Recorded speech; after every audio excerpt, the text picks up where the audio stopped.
SSLC ಫಲಿತಾಂಶ ಇರ್ಬೋದು ಅಥವಾ PUC ಫಲಿತಾಂಶದಲ್ಲಿ ಎಷ್ಟು ನಾವು ಗುರಿಯನ್ನು ಇಟ್ಕೊಂಡಿದ್ದೇವೋ ಆ ಗುರಿಯನ್ನು ಸಾಧಿಸಲಿಕ್ಕೆ ಆಗ್ತಾ ಇಲ್ಲ.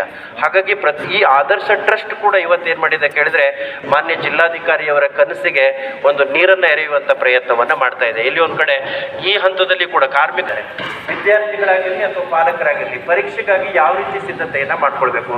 ಬರೀ ಇವತ್ತು ಫಲಿತಾಂಶ ಅಂತ ಹೇಳಿದ ತಕ್ಷಣ ನೇರವಾಗಿ ಶಿಕ್ಷಕರಿಗೆ ಏನು ಮಾಡ್ತಿದ್ದಾರೆ ಕೇಳಿದ್ರೆ ಜವಾಬ್ದಾರಿಯನ್ನು ಹೊರಿಸ್ತಾ ಇದ್ದಾರೆ. ನಿಜವಾಗಿಯೂ ಕೂಡ ಶಿಕ್ಷಣ ಅಥವಾ ಪರೀಕ್ಷೆಯ ಪ್ರಕ್ರಿಯೆ ಪೂರ್ತಿ ಆಗಬೇಕಿದ್ರೆ ವಿದ್ಯಾರ್ಥಿಗಳ ಪಾತ್ರ ಬಹಳಷ್ಟು ಮುಖ್ಯವಾಗಿರುವಂಥದ್ದು. ಅದ್ರ ಜೊತೆಗೆ ಅವರಿಗೆ ಬೋಧಿಸ್ತಕ್ಕಂಥ ಶಿಕ್ಷಕರ ಪಾತ್ರ ಕೂಡ ಅಷ್ಟೇ ಮಹತ್ವದಾಗಿರ್ತದೆ. ಅದ್ರ ಜೊತೆಗೆ ಅವರು ಪಾಲಕರ ಮತ್ತು ಪೋಷಕರ ಪಾತ್ರ ಕೂಡ ಅಷ್ಟೇ ಮಹತ್ವದಾಗಿರ್ತದೆ. ಇದು ಶಿಕ್ಷಣ ಅಂತಾರೆ ಅಂದರೆ ವಿದ್ಯಾರ್ಥಿಗಳು ಏನು ಮಾಡಬೇಕು ನಿಯಮಿತವಾಗಿ ಏನು ಮಾಡಬೇಕು ಓದುವಂಥ ಪ್ರಕ್ರಿಯೆಯನ್ನು ರೂಢಿಸ್ಕೊಳ್ಬೇಕು. ಪರೀಕ್ಷೆ ಬಂತಂತ ಹೇಳಿದ ತಕ್ಷಣ ನಾವು ಓದಲಿಕ್ಕೆ ತಯಾರಿಯನ್ನು ಮಾಡ್ಕೊಳ್ತಾರೆ ಹೆಚ್ಚಿನ ಮಕ್ಕಳು. ವಿಶೇಷವಾಗಿ ನಾವು ಕಾರ್ಮಿಕ ವರ್ಗದ ಮಕ್ಕಳು ಇದ್ದಾರೆ ಹೆಚ್ಚಿನವರು.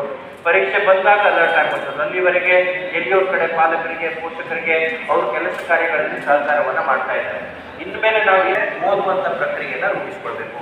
ಶಾಲೆಯಲ್ಲಿ ನಿಮಗೆ ಗೊತ್ತಿರ್ಬೋದು, ಒಂದು ಯೂನಿಟ್ ಟೆಸ್ಟ್ ಅಂತ ಮಾಡ್ತಾರೆ, ಅಚೀವ್ಮೆಂಟ್ ಟೆಸ್ಟ್ ಅಂತ ಮಾಡ್ತಿರ್ತಾರೆ, ರೂಪಣಾತ್ಮಕ ಪರೀಕ್ಷೆ ಅಂತ ಮಾಡ್ತಿರ್ತಾರೆ. 4 ರೂಪಣಾತ್ಮಕ ಪರೀಕ್ಷೆಗಳನ್ನು ಸಂಘಟಿಸ್ತಾರೆ. ಅದು ಪ್ರಾಥಮಿಕ ಅಂತ ಇರ್ಬೋದು.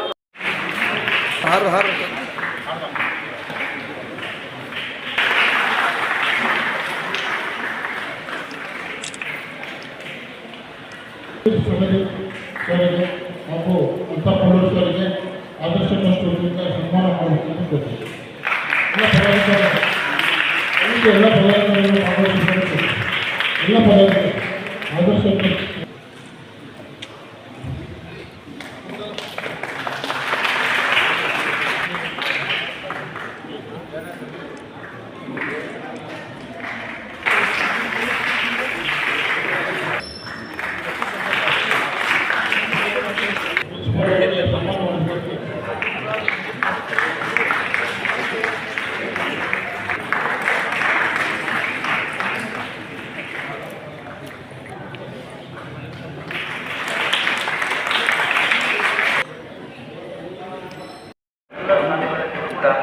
ಪರೀಕ್ಷೆಯಲ್ಲಿ ಅತ್ಯಂತ ಉನ್ನತವಾಗಿ SSLC ಫಲಿತಾಂಶ ಇರ್ಬೋದು ಅಥವಾ PUC ಫಲಿತಾಂಶದಲ್ಲಿ ಎಷ್ಟು ನಾವು ಗುರಿಯನ್ನು ಇಟ್ಕೊಂಡಿದ್ದೇವೋ ಆ ಗುರಿಯನ್ನು ಸಾಧಿಸಲಿಕ್ಕೆ ಆಗ್ತಾ ಇಲ್ಲ.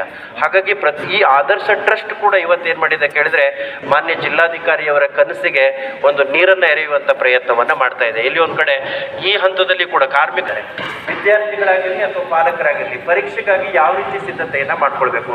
ಬರೀ ಇವತ್ತು ಫಲಿತಾಂಶ ಅಂತ ಹೇಳಿದ ತಕ್ಷಣ ನೇರವಾಗಿ ಶಿಕ್ಷಕರಿಗೆ ಏನು ಮಾಡ್ತಿದ್ದಾರೆ ಕೇಳಿದ್ರೆ ಜವಾಬ್ದಾರಿಯನ್ನು ಹೊರಿಸ್ತಾ ಇದ್ದಾರೆ. ನಿಜವಾಗಿಯೂ ಕೂಡ ಶಿಕ್ಷಣ ಅಥವಾ ಪರೀಕ್ಷೆಯ ಪ್ರಕ್ರಿಯೆ ಪೂರ್ತಿ ಆಗಬೇಕಿದ್ರೆ ವಿದ್ಯಾರ್ಥಿಗಳ ಪಾತ್ರ ಬಹಳಷ್ಟು ಮುಖ್ಯವಾಗಿರುವಂಥದ್ದು. ಅದ್ರ ಜೊತೆಗೆ ಅವರಿಗೆ ಬೋಧಿಸ್ತಕ್ಕಂಥ ಶಿಕ್ಷಕರ ಪಾತ್ರ ಕೂಡ ಅಷ್ಟೇ ಮಹತ್ವದಾಗಿರ್ತದೆ. ಅದ್ರ ಜೊತೆಗೆ ಅವರು ಪಾಲಕರ ಮತ್ತು ಪೋಷಕರ ಪಾತ್ರ ಕೂಡ ಅಷ್ಟೇ ಮಹತ್ವದಾಗಿರ್ತದೆ. ಇದು ಶಿಕ್ಷಣ ಅಂತಾರೆ ಅಂದರೆ ವಿದ್ಯಾರ್ಥಿಗಳು ಏನು ಮಾಡಬೇಕು ನಿಯಮಿತವಾಗಿ ಏನು ಮಾಡಬೇಕು ಓದುವಂಥ ಪ್ರಕ್ರಿಯೆಯನ್ನು ರೂಢಿಸ್ಕೊಳ್ಬೇಕು. ಪರೀಕ್ಷೆ ಬಂತಂತ ಹೇಳಿದ ತಕ್ಷಣ ನಾವು ಓದಲಿಕ್ಕೆ ತಯಾರಿಯನ್ನು ಮಾಡ್ಕೊಳ್ತಾರೆ ಹೆಚ್ಚಿನ ಮಕ್ಕಳು. ವಿಶೇಷವಾಗಿ ನಾವು ಕಾರ್ಮಿಕ ವರ್ಗದ ಮಕ್ಕಳು ಇದ್ದಾರೆ ಹೆಚ್ಚಿನವರು. ಪರೀಕ್ಷೆ ಬಂದಾಗ ಅಲರ್ಟ್ ಆಗ್ಬೋದು. ಅಲ್ಲಿವರೆಗೆ ಎಲ್ಲಿಯವ್ರ ಕಡೆ ಪಾಲಕರಿಗೆ ಪೋಷಕರಿಗೆ ಅವ್ರ ಕೆಲಸ ಕಾರ್ಯಗಳಲ್ಲಿ ಸಹಕಾರವನ್ನು ಮಾಡ್ತಾ ಇದ್ದಾರೆ. ಇನ್ಮೇಲೆ ನಾವು ಓದುವಂಥ ಪ್ರಕ್ರಿಯೆಯನ್ನು ರೂಢಿಸ್ಕೊಳ್ಬೇಕು. ಶಾಲೆಯಲ್ಲಿ ನಿಮಗೆ ಗೊತ್ತಿರ್ಬೋದು, ಒಂದು ಯೂನಿಟ್ ಟೆಸ್ಟ್ ಅಂತ ಮಾಡ್ತಾರೆ, ಅಚೀವ್ಮೆಂಟ್ ಟೆಸ್ಟ್ ಅಂತ ಮಾಡ್ತಿರ್ತಾರೆ, ರೂಪಣಾತ್ಮಕ ಪರೀಕ್ಷೆ ಅಂತ ಮಾಡ್ತಿರ್ತಾರೆ. 4 ರೂಪಣಾತ್ಮಕ ಪರೀಕ್ಷೆಗಳನ್ನು ಸಂಘಟಿಸ್ತಾರೆ. ಅದು ಪ್ರಾಥಮಿಕ ಅಂತ ಇರ್ಬೋದು. ಆದರ್ಶ ಟ್ರಸ್ಟ್ ವತಿಯಿಂದ ಪ್ರತಿಭಾವಂತ ವಿದ್ಯಾರ್ಥಿಗಳಿಗೆ ಸ್ಕಾಲರ್ಶಿಪ್ ಕೊಡುವಂತಹ ಭಾಳ ಅತ್ಯುತ್ತಮವಾದಂತಹ ಒಂದು ಟ್ರಸ್ಟ್ ವತಿಯಿಂದ ಇವತ್ತು ಒಂದು ಸಭೆ ಆರ್ಗನೈಸ್ ಮಾಡಿದರು.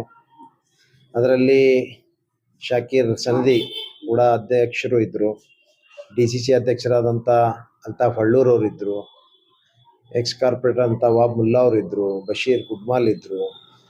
ಅನೇಕ ಮುಖಂಡರ ಒಂದು ಸಮ್ಮುಖದಲ್ಲಿ ಆ ಕಾರ್ಯಕ್ರಮ ಸುಮಾರು 100 ವಿದ್ಯಾರ್ಥಿಗಳಿಗೆ ಸ್ಕಾಲರ್ಶಿಪ್ ಕೊಡುವಂಥ ಕೆಲಸ ಟ್ರಸ್ಟ್ ವತಿಯಿಂದ ಮಾಡ್ತಾ ಇದ್ದಾರೆ. ಇದು ಭಾಳ ಶ್ಲಾಘನೀಯ. ಅದು ವಿಶೇಷವಾಗಿ ಮುಸ್ಲಿಂ ಸಮಾಜದ ಬಂಧುಗಳಿಗೆ ನಾನು ಕೂಡ ಆ ಸಂದರ್ಭದಲ್ಲಿ ಅವರಿಗೆಲ್ಲ ಕೂಡ ಕೇಳಿಕೊಂಡೆ, ನೀವು ವಿಶೇಷವಾಗಿ ಶಿಕ್ಷಣಕ್ಕೆ ಒತ್ತು ಕೊಡುವಂಥ ಕೆಲಸ ಮಾಡಬೇಕಾಗ್ತದೆ. ಇವತ್ತು ಈ ಸಮಾಜ ಆರ್ಥಿಕವಾಗಿ, ಸಾಮಾಜಿಕವಾಗಿ, ಶೈಕ್ಷಣಿಕವಾಗಿ, ಔದ್ಯೋಗಿಕವಾಗಿ ಎಲ್ಲ ಕೂಡ ನೀವು ಬದಲಾವಣೆ ಆಗಬೇಕಾದ್ರೆ, ನಿಮ್ಮ ಆರ್ಥಿಕ ವ್ಯವಸ್ಥೆ ಬದಲಾವಣೆ ಆಗಬೇಕಾದ್ರೆ, ಶಿಕ್ಷಣಕ್ಕೆ ಒತ್ತು ಕೊಟ್ಟಾಗ ಮಾತ್ರ ಇವತ್ತು ಆ ಸಮಾಜ ಮೇಲೆತ್ತಲಿಕ್ಕೆ ಆಗ್ತದೆ. ಮತ್ತು ಇವತ್ತು ಸರ್ಕಾರಗಳೇ ಎಲ್ಲ ಮಾಡುವಂಥ ಕೆಲಸ ಅಲ್ಲ. ಪ್ರತಿಯೊಂದು ಕೂಡ ಸಮಾಜದಲ್ಲಿ ಒಳ್ಳೆಯ ಸಮಾಜ ನಿರ್ಮಾಣ ಮಾಡಲಿಕ್ಕೆ ಬರೇ ಸರ್ಕಾರ, ರಾಜ್ಯ ಸರ್ಕಾರ ಇರ್ಬೋದು, ಕೇಂದ್ರ ಸರ್ಕಾರ ಇರ್ಬೋದು, ಅದರ ಜೊತೆಗೆ ಇವತ್ತು ಸಂಘ ಸಂಸ್ಥೆಗಳು ಕೂಡ ಅದರ ಅವರ ಸಹಭಾಗಿತ್ವದಲ್ಲಿ ಕೂಡ ಇವತ್ತು ಸಮಾಜವನ್ನು ಕಟ್ಟುವಂಥ ಕೆಲಸ ಇವತ್ತು ಮಾಡಬೇಕಾಗ್ತದೆ. ಸಂದರ್ಭದಲ್ಲಿ ನಾನು ಅದೇ ಮುಸ್ಲಿಂ ಅನೇಕ ಮುಖಂಡರಿದ್ದರು, ಸಮಾಜದ ಧಾರ್ಮಿಕ ಗುರುಗಳಿದ್ದರು, ಅವ್ರಿಗೆಲ್ಲ ಕೂಡ ಕೇಳ್ಕೊಂಡಿದ್ದು, ಇವತ್ತು ಮೈನಾರಿಟಿ ಸಾಕ್ಷರತೆ ಭಾಳ ಕಡಿಮೆ ಇದೆ. ಇವತ್ತು ಬೇರೆಯವ್ರಿಗೆ ಹೋಲಿಸಿದಾಗ ಬೇರೆಯವರು 70-80% ಇದ್ದರೆ, ಇನ್ನು ಇವತ್ತು ಅಲ್ಲಿ 68% ಸಾಕ್ಷರತೆ ಇದೆ. ಆ ನಿಟ್ಟಿನಲ್ಲಿ ಇವತ್ತು ತಾವೆಲ್ಲ ಕೂಡ ಶಿಕ್ಷಣಕ್ಕೆ ಒತ್ತು ಕೊಡಬೇಕು. ಧಾರ್ಮಿಕ ಭಾವನೆಗಳಿಗೆ ಎಷ್ಟು ಒತ್ತು ಕೊಡ್ತಿರೋ ಅಷ್ಟೇ ಶಿಕ್ಷಣ ಕ್ಷೇತ್ರಕ್ಕೂ ಕೂಡ ಒತ್ತು ಕೊಡುವಂಥ ಕೆಲಸ ಮಾಡಬೇಕು. ಇವತ್ತು ನಮ್ಮ ಸರ್ಕಾರ ಕೂಡ ಸುಮಾರು 4,300 ಕೋಟಿ ರೂಪಾಯಿ ವಿಶೇಷವಾಗಿ ಅಲ್ಪಸಂಖ್ಯಾತರಿಗೆ ಬಜೆಟ್ ಅಲೋಕೇಶನ್ ಮಾಡಿದೆ. ಅದರಲ್ಲಿ ಬಹಳ ದೊಡ್ಡ ಕೆಲಸ ಅಂತಂದರೆ ನಮ್ಮ ಅಲ್ಪಸಂಖ್ಯಾತರು, ನಮ್ಮ ಮೈನಾರಿಟಿ ಸಚಿವರಾದಂಥ ಜಮೀರ್ ಅಹ್ಮದ್ ಖಾನ್ ಸಾಹೇಬರು ಅದರಲ್ಲಿ ವಿಶೇಷವಾಗಿ ಇದ್ದಂಥ ಬಜೆಟ್ ಅಲೋಕೇಶನ್ನಲ್ಲಿ ಅದಕ್ಕೆ 70% ಅವರು ಎಜುಕೇಷನ್ ಪರ್ಪಸ್ ಅದನ್ನು ಪ್ರೊವೈಡ್ ಮಾಡಿದ್ದಾರೆ. ಇದು ಭಾಳ ದೊಡ್ಡದಾದಂಥ ಕೆಲಸ ಅವರಿಂದ ಆಗಿದೆ. ಇದು ಎಲ್ಲೋ ಒಂದು ಕಡೆ ಒಂದು ದೂರದೃಷ್ಟಿ ಇಟ್ಕೊಂಡು ಸಮಾಜವನ್ನು ಬದಲಾವಣೆ ತರುವಂಥ ಕೆಲಸ ಇವತ್ತು ಜಮೀರ್ ಅಹ್ಮದ್ ಖಾನ್ಲಿಂದ ನಡೆದಿದೆ ಅನ್ನುವಂಥದ್ದು ಕೂಡ ಭಾಳ ಸಂತೋಷದ ವಿಷಯ. ಆ ನಿಟ್ಟಿನಲ್ಲಿ ಭಾಳ ಅದ್ಭುತವಾದಂಥ ಕಾರ್ಯಕ್ರಮ ಆಯೋಜನೆ ಮಾಡಿದರು. ಭಾಳಷ್ಟು ಈ ಮೈನಾರಿಟಿ ವಿಚಾರವಾಗಿ ತೆಗೆದುಕೊಂಡಾಗ ಡ್ರಾಪ್ಔಟ್ ಸಂಖ್ಯೆ ಕೂಡ ಜಾಸ್ತಿ ಇದೆ. ಅದಕ್ಕೆ ಇವತ್ತು ನನ್ನ ಕ್ಷೇತ್ರದಲ್ಲಿ ಕೂಡ ಈ ಡ್ರಾಪ್ಔಟ್ಸ್ ಸಂಖ್ಯೆ ಕಡಿಮೆ ಮಾಡಲಿಕ್ಕೆ ಮೌಲಾನಾ ಆಜಾದ್ ಸ್ಕೂಲು, ಮೌಲಾನಾ ಆಜಾದ್ ಕಾಲೇಜುಗಳನ್ನು ತರುವಂಥ ಕೆಲಸ ಕೂಡ ಮಾಡಿದ್ದೀನಿ. ಇತ್ತೀಚೆಗೆ